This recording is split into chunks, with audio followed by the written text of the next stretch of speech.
But let's move on. The big talking point in the last many weeks and months actually is AI generative chat GPT that can become a big disruptor in the times to come. Now the question we're asking it is, will it eat into IT jobs? Because that's the sense that you're getting from a lot of the large IT players. Rima joins in now. She gives us a lowdown on all of this and then we'll take the discussion forward. Rima, over to you.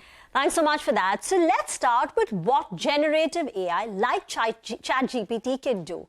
Well, it generates content that is indistinguishable from human-created output. Think of it as a software writing a software.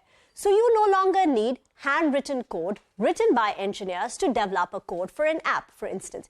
You can do it via prompts. So the question is, if you can write code, I can write code, then what happens to all of India's engineering talents? Is there a risk to software jobs? Well, it's hard to say right now conclusively, but experts do believe there is a possibility that lower-end software jobs can get impacted. There was a recent Goldman Sachs report which said the shifts in workflows triggered by these advances could expose the equivalent of 300 million full-time jobs to automation. But this is a number which is across industries, not only for the technology industry. But remember, till AI gets very sophisticated, extensive human input will be required to validate the output, to check the output generated by, say, a ChatGPT. So how can this play out for technology companies? Well, for starters, IT companies may need to hire fewer people. That will help with their productivity. And there is also a possibility that at some point, the productivity benefits generated by generative AI can get passed on, which means customers are saying, give me some discounts because now you need less money to write that code. From an enterprise point of view, that's the customers of the IT vendors, will enterprises cut their technology spend because writing code, software development now takes less effort? Or will they keep their technology spend intact and use the productivity savings to focus on more technology projects? And also, the bigger and the more important question is, when does the significant impact of AI generative advancements start kicking in?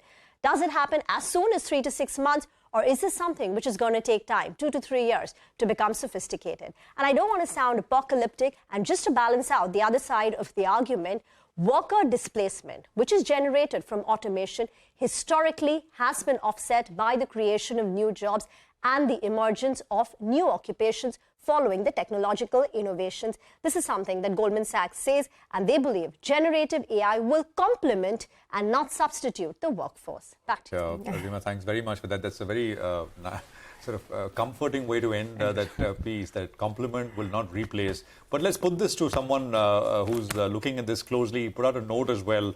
This is Ankur Rudra, Executive Director, Head Asia Pacific Telecoms and India TMT Research at JPMorgan. Ankur, good to have you with us here. Thank you very much for your time. What is your own assessment? Because, I mean, everything is here, like the sort of technologies, AI technologies themselves are evolving.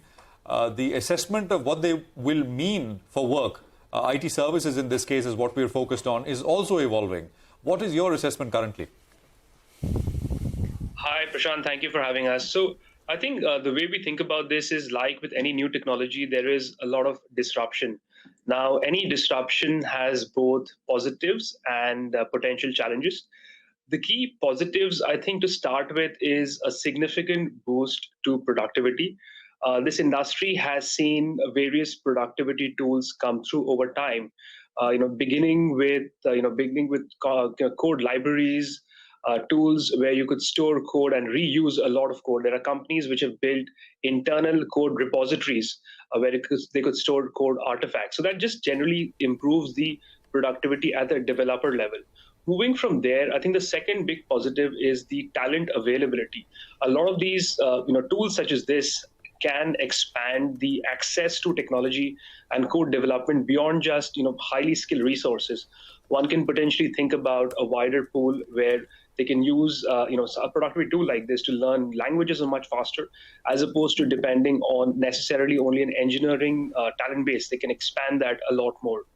The next thing is ability to sort of create new opportunities in terms of implementing this. A lot of enterprises that want to implement generative AI or tools and techniques around it will not have the skill sets in-house or may not understand their technology estates a lot because it's been outsourced to an India tech services company or a tech services company in general. So the contextual understanding that IT services companies bring is quite crucial.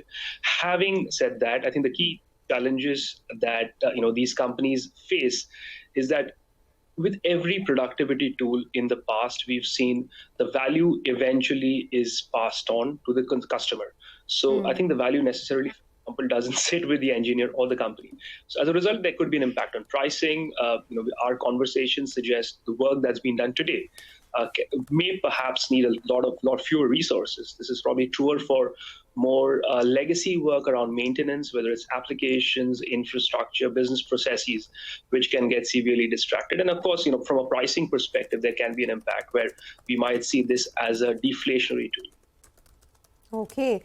So, I have a couple of questions here, Ankur. First, since, of course, our viewers are mostly investors that have exposure to some of these companies, whether it's Infosys, TCS, I was going through your report where you say that tech companies that have a stronger graduate hiring and training infrastructure, like Infosys and TCS, are better placed to retrain their staff faster than small peers.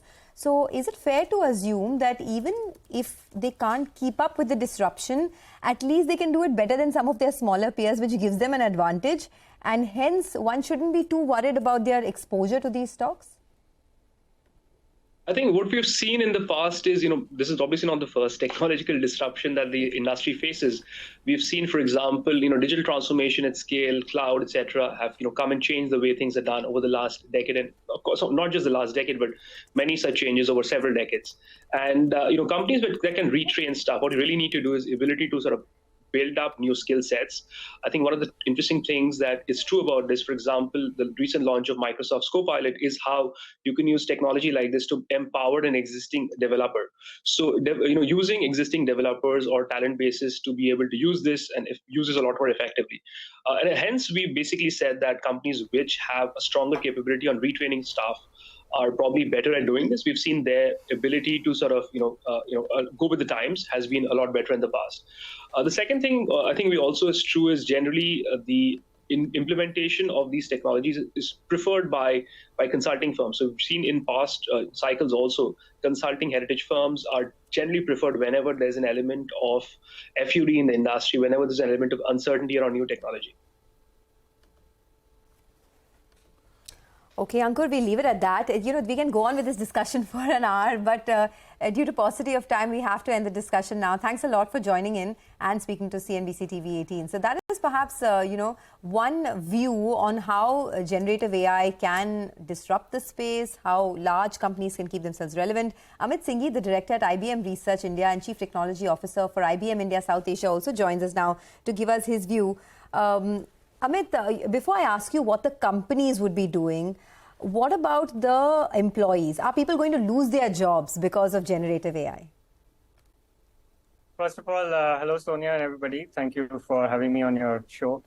I think it's not about losing jobs. I think the earlier speaker also mentioned that definitely it's going to disrupt how we execute processes, whether it's software development or business processes. And what I'm seeing, and many of my colleagues are seeing across the industry, is the end users and the employees are already adopting these in their jobs to figure out how they can be more effective. And so there's an organic reskilling that is happening. But we need to figure out as an industry how to enable employees to reskill so that we can leverage the benefits of the technology, but also help our people to reskill to these new areas, right? And I think that's possible. We've had technology disruptions in the past. Definitely this one is moving faster. But I think as an industry, we also need to learn how to move faster in adapting and reskilling our folks. Would you agree with the assessment made by Ankur earlier that this is ultimately deflationary? When you think about from a perspective of what it does to IT services companies, I mean, bringing in the investor angle, this this is going to be, any savings are going to be passed through. So net, what would this mean for margins that IT services companies are able to make? Or is it too big a leap to make right now? Yeah, see, I'm more of a technology guy, but I do work with our services partners. And what I'm seeing is it will definitely improve productivity of services delivery, right? So if we do it right, it will reduce cost. But at the same time, there are two important things in the market, right? There's competition, and services companies will always shoot for giving the most competitive and highest quality deal to their clients at any given point of time. So that will have a natural effect. The other thing is, I think businesses and enterprises are adopting technology more and more. So it's not a zero-sum game, right? If you look at the trend, businesses are increasingly need to adapt to competitive pressures. They need to move faster, and they're going to use more and more technology. So it's not that if I take this much services from the market, that's what I'm going to continue to take. I'll need more technology, more services going forward. So that will also add an opportunity. What about enterprises? What will they do? Do you think enterprises could cut tech spends because now writing code or software development perhaps will take lesser effort and time? Is that the right way to look at it? The technology spends would be cut? Yeah, see, I won't speculate where it's going to go, but I'll repeat that the amount of technology that will be used, right? Today we are talking about generative AI, then we have things like quantum coming in a few years. The kinds of new tech that is going to come up every couple of years or so is also going to be tremendous.